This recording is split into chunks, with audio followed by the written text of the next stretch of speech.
વડોદરામાં સારામાં સારો એરિયા એટલે માંજલપુર વિસ્તાર. આ વિસ્તારને બહારનો વ્યક્તિ આવશે ઇલેક્શનમાં તો એને શોધવા કઈ જવાનો? માંજલપુરમાં જરૂર પડી જનતાને, પબ્લિકને. એ કોઈ આ ઉગેશભાઈ હતા, ખરેખર માણસ સારા, જેન્ટલમેન, નિસ્વાર્થ માણસ હતા, પણ એમને શોધવા કઈ જવાનું હતું? આટલા વર્ષ, 40 વર્ષ રહ્યા, એમનું ઘરનું એડ્રેસ નહીં, એમનો ફોન નંબર નહીં, માંજલપુરમાં કોઈ ઓળખે નહીં કે યોગેશભાઈને. પણ ખરેખર મારે યોગેશભાઈનું ઉપર માન છે, પણ અહીંયા બહારની વ્યક્તિ આવશે તો માંજલપુરનું કામ કોણ કરશે, કેવી રીતે કરશે, ક્યારે કરશે? અને ભૂગોળ જાણતું જ ના હોય કે માંજલપુરમાં ગટર લાઈન ક્યાં છે, પાણીની લાઈન ક્યાં છે, એમનો ફંડ ફાળો વાપરવાનો થાય, ગાંધીનગરથી આવે તે પૈસા ક્યાં ખર્ચશે? રોડ રસ્તાના બધા જ કામો જરૂરી છે, કોર્પોરેશન કરે છે, પણ કોર્પોરેશનમાં અત્યારના ચૂંટાયેલા, ગઈ વખતના ચૂંટાયેલા કોઈ કોર્પોરેટર માંજલપુરના છે નહીં. ભાઈ, કોર્પોરેટરો માંજલપુરના હોય, ધારાસભ્ય માંજલપુરના ના હોય, તો ધારાસભ્યને શોધવાના કઈ, કોર્પોરેટરો શોધવાના કઈ? એટલે અમારી માંગણી એક જ છે માંજલપુરની જનતાની, કે માંજલપુર પ્રોપર લોકલ હોય એવી વ્યક્તિને તમે ટિકિટ આપો. અમે ખોબે ખોબા ભરીને અમે એમને વોટ આપીશું. જબરજસ્ત એમની બહુમતીથી અમે કરી આપીશું. યોગેશ પટેલે એમનું એક સ્ટેટમેન્ટ હતું ઇલેક્શનની અંદર કે પગ પૂરી બેસી ગઈ છે. હવે એ પોતે રાવપુરામાં રહેતા હતા અને માંજલપુરમાં ધારાસભ્ય બન્યા, એટલે તમારો એ જ વિચાર છે કે કોઈ બહારની વ્યક્તિ અહીંયા આવી ના?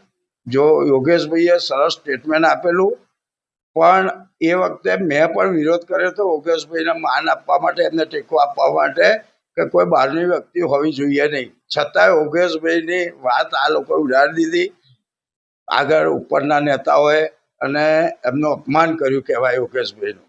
પણ ખરેખર બહારની વ્યક્તિઓને આપી. આજે માંજલપુરની અંદર ચૂંટાયા પછી આજ સુધી કોઈ કોર્પોરેટર દેખાયું નથી. અહીંયા ગાડી મોનાલિસાની બહાર રોડ રસ્તા એટલા બધા ટ્રાફિક હોય છે, દુકાનોવાળા બહાર પાર્કિંગ કરી કાઢે છે, એક્સિડન્ટો થાય છે, એટલે ગટરો ઉભરાય છે. આ 70 વર્ષ જૂની ગટર લાઈન છે. આ ગટર લાઈન અત્યારે એટલી બધી બિલ્ડિંગો અને ફ્લેટો અને દુકાનો, ઓફિસો વધી ગઈ.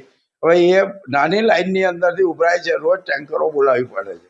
ભાજપ શહેર અધ્યક્ષ અહીંયા જ રહે છે, એને આપે ભાજપ જયપ્રકાશ સોનીને આપે, કારણ કે માંજલપુર મોનાલિસામાં જ રહે છે, એટલે એમને આપે, અમને વાંધો નથી. પ્રોપર માંજલપુરમાં જ રહેતો હોય એવી વ્યક્તિને જ આપવી જોઈએ.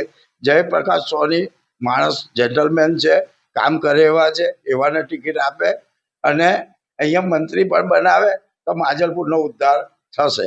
એમના સિવાય ઘણા બીજા એવા દાવા ઠોકી રહ્યા છે કે અમે ઉત્તર અધિકારી યોગેશ પટેલ, જેમ કે ઘનશ્યામ પટેલ છે, નિલેશ રાઠોડ છે, પછી અનાર પટેલ જે આનંદીબેનની પુત્રી છે, એમનું ક્યાંક ને ક્યાંક બહારથી નામ ઉડી રહ્યું છે કે અનાર પટેલને લાવવામાં આવશે. પછી આગળના જે નવી ટર્મ્સ આવશે એમાં પણ એનું નામ ચાલશે. અરે, નવી ટર્મ આવે ત્યારની વાત ત્યારે છે, પણ અત્યારે અહીં ગાડી હું 25,000 લોકોને ભેગા કરીશ અને વિરોધ કરીશ. અહીંયા માંજલપુરની અંદર જબરજસ્ત વિરોધનો વંટોળ ઊભો કરી દઈશ. અહીંયા ઘડી બહારની વ્યક્તિ હોવો જોઈએ નહીં, એ અમારી માગણી છે અને અમારી માંજલપુરના લોકો માટેની લાગણી પણ છે.